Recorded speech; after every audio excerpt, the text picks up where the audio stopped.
আসসালামু আলাইকুম ওয়া রাহমাতুল্লাহি ওয়া বারাকাতুহু। কেমন আছেন সবাই? আলহামদুলিল্লাহ আমি ভালো আছি। হ্যাঁ, প্রিয় ভাই এবং বোনেরা, আজকে একটি বিষয় নিয়ে আপনাদের সামনে উপস্থিত হলাম। আমরা আমাদের রুকিয়া ওয়েলনেস সেন্টার, ঢাকা মাওয়ারুর নিমতলা। তো এখানে আমরা প্রতিদিন জিন, জাদু, বদনজর, হাসাদ, অ্যাবনর্মাল, প্যারানর্মাল বিভিন্ন শারীরিক মানসিক রোগের চিকিৎসা প্রদান করে থাকি, যেগুলো সরাসরি জিন কেন্দ্রিক কিংবা সরাসরি জাদু কেন্দ্রিক, সেইগুলো নিয়ে কাজ করি। আমাদের কাজের পদ্ধতি হলো শারিয়া, মানে শারিয়া রুকিয়া, রুকিয়া আর শারিয়া, অর্থাৎ কোরআনের আয়াত, হাদিসে বর্ণিত বিভিন্ন দোয়া কালাম, আসমা হুসনা, এগুলোর মাধ্যমে এবং তিব্বে নববীর আলোকে আমরা চিকিৎসা প্রদান করে থাকি। কিন্তু এর বাইরেও অনেক চিকিৎসা মানুষ করে থাকে, যেমন মুদাব্বিরগণ, তারা জিনের সাহায্য নিয়ে কাজ করেন। কেউ আবার হচ্ছে ফকির, তারা শয়তানের আশ্রয় নিয়ে কাজ করেন। তবে এক বিষয় আপনাদের সাথে যেটা বলতে চাচ্ছি সেটা হলো, আমি একজন মুসলিম হিসেবে আমাদের উচিত হলো কোরআন সুন্নাহ ভিত্তিক ট্রিটমেন্ট নেওয়া, এবং যেটা হারাম, যেটা নাজায়েজ, যেটা অবৈধ, সেটা আমি একজন মুসলিম হয়ে সমস্যা পড়েছি, হ্যাঁ সমস্যা হতে পারে, বিপদ হতে পারে, সেটা আল্লাহর পক্ষ থেকে একটা পরীক্ষা। কিন্তু সেই পরীক্ষায় আমি ফেল করলে তো হবে না। আমার তো স্পষ্ট ধারণা থাকতে হবে যে কোনটা হারাম কোনটা হালাল। এটার বেসিক জ্ঞান যদি আমার না থাকে, তাহলে আমি কেমন মুসলমান?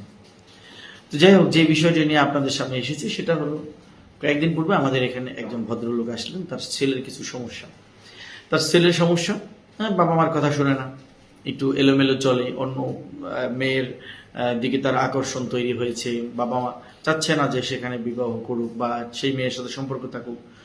এই জন্য সে কি করলো, প্রথমত একজন ইমাম সাহেবের কাছে গেল।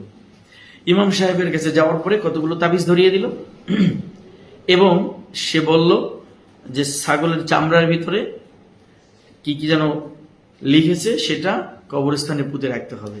এই কাজটা সে করলো, কবরস্থানের ভিতরে এটা দাফন করলো। আচ্ছা, এটা কি শরীয়তের কোনো এটার পক্ষে কোনো দলিল আছে?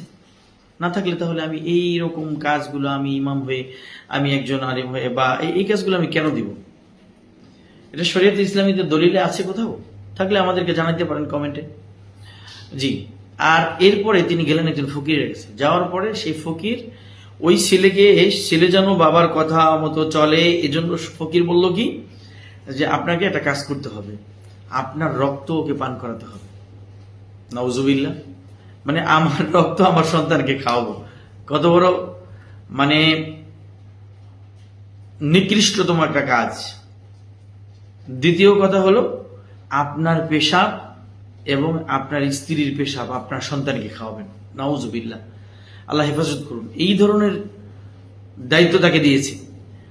আর ওই ব্যক্তি সে ফকিরদের কাছে গিয়েছে, এখন যা বলছে তাই, মানে যদি আমাকে মানে মলমূত্র নিজেকে খেতে বলে মনে হয় তাও খেতে হবে। আশ্চর্য বিষয়। এরপরে মানে হাসি আসতেছে, বাকি এটা কষ্টের কথা, এটা কষ্টের কথা। মানে এটা তো পেশাব যে হারাম এটা আপনি জানেন না, রক্ত যে হারাম এটার বিষয়ে আপনার জ্ঞান নেই, আপনি কখনো কোনো আলেমের মুখে, কোনো কোরআনের হাদিসের কোনো বয়ান আপনি শুনেন নাই, তাহলে কেন আপনি এই কাজ করতে যাবেন? সেই লোকটাকে আল্লাহ তাআলা সঠিক জ্ঞান দান করুন, বুঝ দান করুন, আমি দোয়া করি। কিন্তু সে কি করছে, নিজের রক্ত এবং নিজের পেশাব, নিজের স্ত্রীর পেশাব তার সন্তানকে খাওয়াইছে। আস্তাগফিরুল্লাহ ওয়া আতুবু ইলাইহি। আমি বললাম যে কিভাবে খাওয়াইলেন? বলে যে স্পিড পানীয় এর সাথে দিয়ে দিয়েছি। আচ্ছা, স্পিডের সাথে দিয়ে দিলে এটার থেকে এখানে কি বাবাই দিছে, সন্তান তো বিষ দিলেও তো ওরা জানবে না যে এটা বিষ নাকি অন্য কিছু। তবে এটা বিষের থেকে তো মন্দ কিছু, খারাপ কিছু, মানে এর থেকে অনেক ভালো কিছু যেমন তো না। এটার মাধ্যমে সেহের জাদু করা হয়েছে, জাদু করা হয়েছে। মন্ত্র পড়া পানি, সেই পানি, পেশাব, রক্ত, এগুলো মিশ্রণ ঘটিয়ে ছেলেকে খাওয়াইতে বললো। এতে কি হবে? সে বশ হবে। সে কি আসলেই বশ হবে? বাস্তবে কখনো কখনো হয়, কখনো কখনো উল্টো রিয়াকশন হয়, পাগল হয়ে যেতে পারে। হলেও এটা তো তার ভিতরে জিন প্রবেশ করবে। জিন প্রবেশ করার দ্বারা সে কি হবে? জিনের দ্বারা আক্রান্ত হবে, সে রোগী হবে, সে আসল তার যে তবিয়ত সেটা থাকবে না। আল্লাহ আমাদের বোঝার তৌফিক দান করুন। এই ধরনের চিকিৎসাকে না বলুন। আপনার যেখানে যে কোনো একজন বিজ্ঞ রাকি, দেশে আলহামদুলিল্লাহ এখন প্রচুর পরিমাণে ভালো ভালো বিজ্ঞ রাকি আছে, ঢাকাতে আছে, সারা বাংলাদেশে বিভিন্ন জায়গায়। আপনারা রুকিয়া চিকিৎসা গ্রহণ করুন। হ্যাঁ, অনেকে বলেন যে খরচ বেশি। না, খরচ বেশি না, অন্যান্য চিকিৎসার মতোই। তবে প্রত্যেকটা ভালো জিনিসের দাম, ভালো জিনিসের মূল্য সব যুগে সবসময় একটু বেশি থাকে। আপনারা ভালো থাকুন, সুস্থ থাকুন, নিরাপদে থাকুন, শরিয়া মেনে চলুন। আল্লাহ আমাদের তৌফিক দান করুন। আসসালামু আলাইকুম ওয়া রাহমাতুল্লাহ।